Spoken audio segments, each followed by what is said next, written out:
Nah, itu doa yang spesial.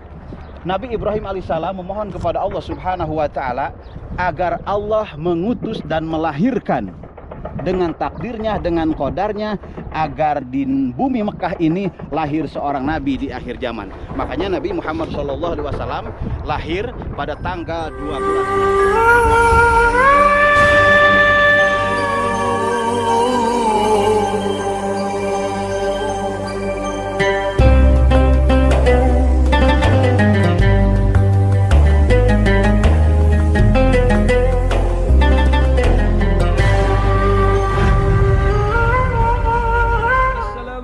Warahmatullahi wabarakatuh. Selamat datang di channel saya Mas Sawi.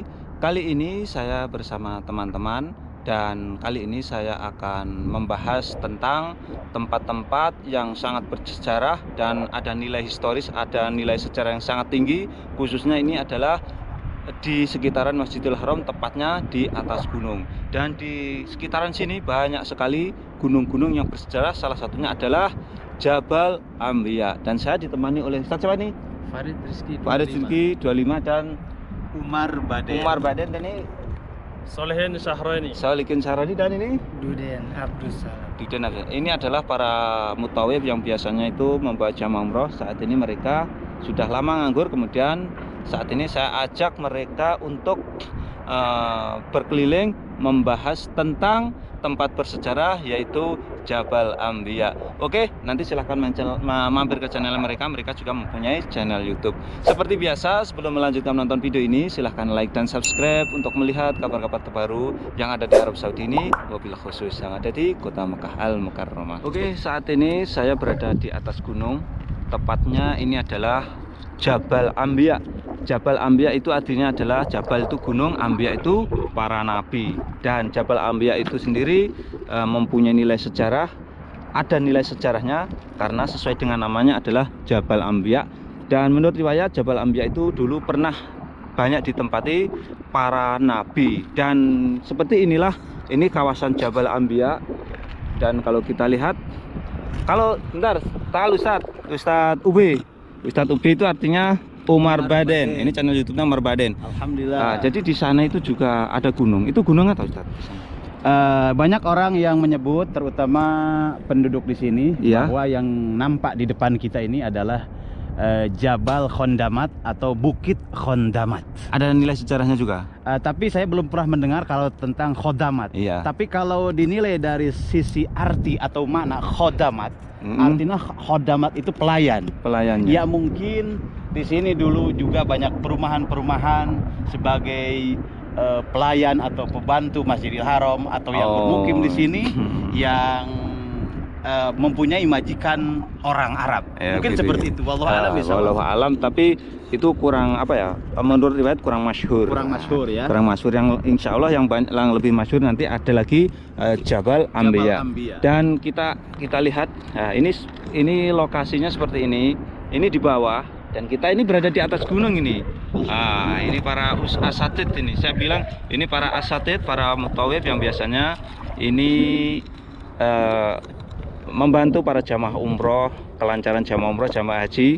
Mereka sekarang lama nggak kerja karena pandemi virus corona. Berapa bulan, Tat? 9 bulan. Masya Allah, 9 bulan. Hampir 1 tahun mereka nganggur. Dan saat ini saya ajak jalan-jalan ke atas gunung Anbiya ini, Jabal Anbiya ini. Kita lihat di bawah itu perumahan. Itu kawasan Ajat Mas Sofi. Ini termasuk Jihad Sud. Ajat Sud. Ya, ini kan terowongan yang tembus ke Mahbasdin. Nah, ini terowongan yang biasa dilalui oleh jutaan jamaah haji masuk ke depan rumah Rasulullah. Terowongan ini kalau lurus terus tembusnya Mahbasdin, termasuk hotelnya jamaah haji. Ustadz, langsung aja kita menuju ke tempat. Jadi kita bersama Ustadz ini, terutama ini Umar Baden ini tepat berada di atasnya Jabal Anbiya, atau gunungnya para nabi. Artinya insya Allah di sini kalau sesuai dengan namanya ini pernah ditempati para nabi, karena ini kalau dari sisi letaknya dekat sekali dengan Masjidil Haram atau dengan Ka'bah, itu sangat dekat sekali. Oke, agak ke pinggir aja, Tat. Ini kalau kita lihat dari atas seperti ini. Ini kan ada 4 terowongan. 4 terowongan. Iya. Oke. Terowongan yang masyhur yang biasa dilalui oleh jemaah haji yang 2 ini. Oke Ustadz, kita mulai saja. Kita sedang berada di atasnya Jabal Ambiya. Dan menurut riwayat gimana tentang Jabal Ambiya itu Ustadz? Kalau menurut riwayat tentang Jabal atau yang dinamakan Gunung Ambiya ini, saya merujuk aja kepada ayat suci Al-Quran. Kalau tidak salah, surah Al-Baqarah, Iya. ayat 128, 29 dan ayat 130. Iya. Di situ menjelaskan bahwa Nabi Ibrahim alaihi salam, karena disebut Jabal Ambiya ini adalah identik mengambil daripada nama-nama para nabi. Terutama Nabi Ibrahim alaihissalam sebagai Abul Ambiya, sebagai bapaknya para nabi. Ya. Yang banyak keturunan menjadi para nabi itu adalah dari keturunan Nabi Ibrahim alaihissalam. Seperti Nabi Ibrahim alaihissalam mempunyai 2 istri, yang satu adalah Siti Sarah, punya anak adalah Nabi Ishak yang menjadi keturunan para nabi di Bani Israel. Yang kedua punya istri yang bernama Siti Hajar, punya putra yang bernama Nabi Ismail alaihissalam. Nah, dari Nabi Ismail ini beliau mempunyai keturunan-keturunan yang sangat banyak. Nah, ketika Nabi Ibrahim alaihissalam sesudah beliau berhijrah dari Irak, yaitu dari Babilonia, karena Nabi Ibrahim alaihissalam itu lahirnya di Babilonia, Irak. Ya. Beliau setelah menikah kepada Siti Sarah dan bahkan sudah selamat daripada kejaran-kejaran Raja Namrud.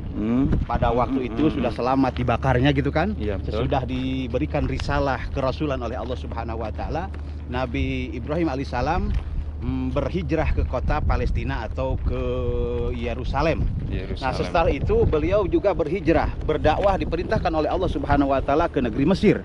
Setelah berdakwah di negeri Mesir bersama Siti Sarah, maka diperintahkan lagi, ini secara singkat aja ya. Iya, betul. Diperintahkan lagi Nabi Ibrahim berhijrah lagi ke Palestina lagi. Nah, di Palestina itu setelah Nabi Ibrahim alaihissalam meminang atau menikahi istri kedua yang bernama Siti Hajar.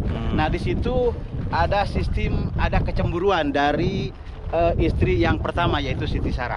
Makanya Nabi Ibrahim alaihissalam membawa Siti Hajar dari Palestina setelah lahir Nabi Ismail alaihissalam bermigran ke kota Mekah Al-Mukarramah. Nah, secara singkat, setelah Nabi Ibrahim alaihissalam di kota Mekah Al-Mukarramah, bahkan Nabi Ismail alaihissalam sudah agak dewasa, sekitar 10 sampai 12 tahun, maka disinilah Nabi Ibrahim alaihissalam membangun Ka'bah atau merenovasi Ka'bah. Karena memang sebelumnya juga Ka'bah itu sudah ada, dari bercak-bercak dari pondasinya memang sebelumnya adalah sudah hancur, tapi dibangun oleh Nabi Ibrahim alaihissalam. Secara singkat, ini dinamakan Jabal Ambiya karena Nabi Ibrahim alaihissalam setelah membangun Ka'bah yang dibantu oleh putranya yaitu Nabi Ismail alaihissalam, Nabi Ibrahim alaihissalam berdoa kepada Allah, wa idz yarfa'u Ibrahimul qawaida wa Ismaila qawaidal baita wa Ismaila Rabbana taqabbal minna innaka antas samiul alim. Nabi Ibrahim alaihissalam berdoa kepada Allah, ya Allah, terimalah pekerjaan kami, terimalah amal kami, dan terimalah tobat kami. Maka dari situlah Nabi Ibrahim alaihissalam setelah berdoa kepada Allah Subhanahu wa taala, ada lagi doa yang kedua dan yang ketiga. Apa itu? Doa yang kedua adalah Nabi Ibrahim berdoa lagi, Rabbana waj'al muslimaini laka wa min dzurriyyatina ummatan muslimatalak innaka antat tawwabur rahim. Jadi Nabi Ibrahim alaihissalam berdoa kepada Allah agar senantiasa duriyahnya, keturunannya yang bermukim di kota Mekah Al-Mukarramah, yang berpencar, yang bernasab, berketurunan di kota Mekah Al-Mukarramah, agar senantiasa beriman kepada Allah, berserah diri kepada Allah Subhanahu wa taala. Bahkan ada doa yang paling mustajab, ada doa yang paling spesial. Nabi Ibrahim alaihissalam memohon kepada Allah Subhanahu wa taala agar di kota Mekah ini di akhir zaman lahirlah atau ditakdirkan oleh Allah Subhanahu wa taala agar lahir seseorang nabi yang dianugerahkan oleh Allah Subhanahu wa taala. Apa itu doanya? Seperti dalam surah Al-Baqarah ayat 30, bismillahirrahmanirrahim. Rabbana wab'as fihim rasulam minhum yatlu alaihim ayatika wa yu'allimuhumul kitaba wal hikmata wa yuzakihim innaka antal azizul hakim. Nah, itu doa yang spesial. Nabi Ibrahim alaihissalam memohon kepada Allah Subhanahu wa taala agar Allah mengutus dan melahirkan dengan takdirnya, dengan qadarnya, agar di bumi Mekah ini lahir seorang nabi di akhir zaman. Makanya Nabi Muhammad SAW lahir pada tanggal 12 Rabiul Awal, hari Senin tahun gajah, atau tanggal 20 September 571 Masehi. Di kala itu maka Rasulullah lahirlah di tempat ini. Kalau kita saksikan teman-teman, terutama para fan Mas Awi dimanapun berada, kita saksikan ke bawah. Ya, itu betul. kan rumah tempat kelahiran Rasulullah SAW yang sudah populer. Bahkan para jamaah haji dimanapun berada, para jemaah umroh sudah mengenal tempat ini. Maka saya katakan, dan banyak nenek moyang kita yang mengatakan lokasi ini, gunung ini termasuk Jabal Ambia. Kenapa? Betul. Karena deretannya gunung ini yang menjadi saksi Nabi Ibrahim bermukim di sini, yang menjadi saksi lahirnya Rasulullah SAW pun diletaknya di tempat ini. Maka para pen Mas Awi yang diberkahi Allah Subhanahu wa taala, jadi kalau kita lihat, dan saya pernah mendengar cerita orang tua-tua saya yang pernah melaksanakan ibadah haji mungkin 20 tahun ke belakang, bahwa dulu di sini katanya banyak pemukiman warga Indonesia juga. Karena kalau kita lihat di sini banyak tembok-tembok bekas yang sudah diruntuhkan, yang sudah dirobohkan. Jadi di sini selain daripada pemukiman warga Saudi, Barmawi, Yamani, Afrika dan lain sebagainya. Nah, selanjutnya para fan Mas Awi yang diberkahi Allah Subhanahu wa taala, para penonton, para subscriber yang diberkahi Allah Subhanahu wa taala.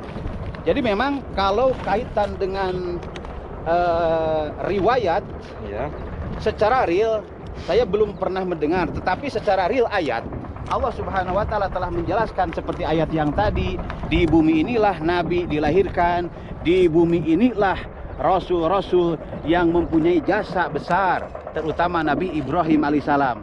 Seperti kita lihat di pinggir sana juga ada gunung kecil di belakang Sopa, ya, namanya Gunung Abi Kubes. Abi Kubes, ya. Karena kompleknya berhadapan juga dengan tempat lahirnya Rasulullah SAW. Oke, syukron. Nah, itulah teman-teman semuanya, semoga kutipan saya bermanfaat, ngambil daripada firman Allah Subhanahu wa taala tentang Jabal Ambia, komplek tempat kelahirannya Rasulullah SAW dan tempat tinggalnya para nabi sebelumnya. Sekian, terima kasih. Wassalamualaikum warahmatullahi wabarakatuh. Syukron, barakallahu fiik, Ustadz Umar Ba'den. Nanti silahkan mampir ke channelnya, YouTube-nya Umar Ba'den. Dan saya akan sedikit menjelaskan juga tentang Jabal Ambia ini. Memang Jabal Ambia ini berada tepat di samping kanannya Masjidil Haram. Kalau kita lihat, ini depan itu Masjidil Haram. Jadi Jabal Ambia itu kalau kita lihat, nah ini sebetulnya puncaknya, ini puncaknya gunung ini. Saya berada di gunung Jabal Ambia, dan di bawah itulah Masjidil Haram, dan Ka'bah itu tepat berada di sana. Di sana itu Ka'bah berada, dan di bawah itu kalau kita lihat, di bawah itu adalah rumah kelahiran Rasulullah SAW. Oke, jadi secara singkatnya yang ingin saya sampaikan ke para pemirsa saya bahwa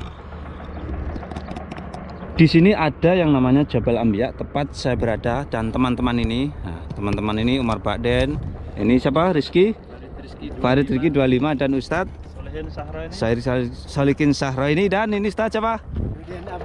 Nah, kita berada di puncaknya Jabal Ambia. Masya ini seperti ini Jabal Ambia.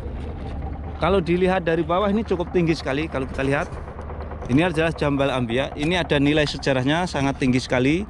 Dan dulu di bawah di situ banyak pemukiman padat dan salah satunya banyak warga negara Indonesia dulu itu yang ngontrak di situ saja. Ngontrak di situ karena ini terjadi pelebaran pembangunan Masjidil Haram, maka dari itu pemukiman yang di sekitar sini dipindahkan, bisa bilang dipindahkan atau dihancurkan, dan sisa-sisanya yang masih ada di bawah itu bangunan yang masih ada, tetapi bangunan itu sudah tidak diperkenan, bangunan di bawah itu sekarang tidak dipergunakan. Masya Allah, tabarakallah. Oke, itulah tadi secara singkat tentang tempat-tempat bersejarah yang ada di sekitaran Masjidil Haram Mekkah Al Mukarramah.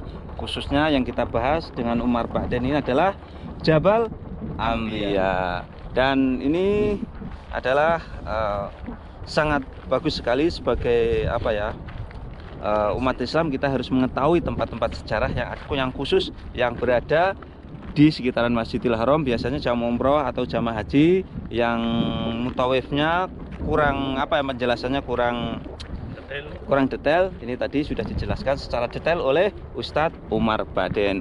Dan sekian tayangan kali ini, mudah-mudahan tayangan ini bisa memberikan wawasan manfaat untuk kaum muslimin dimanapun berada. Dan jangan lupa, apabila kalian suka dengan tayangan ini, silahkan share ke media sosial seperti Facebook, WhatsApp, dan lain sebagainya. Dan jangan lupa mampir ke channelnya mereka, Farid Rizky 25 Umar Ba'den, Duden Abdul Salam, Solehin Syahroini. Sekian, assalamualaikum warahmatullahi wabarakatuh.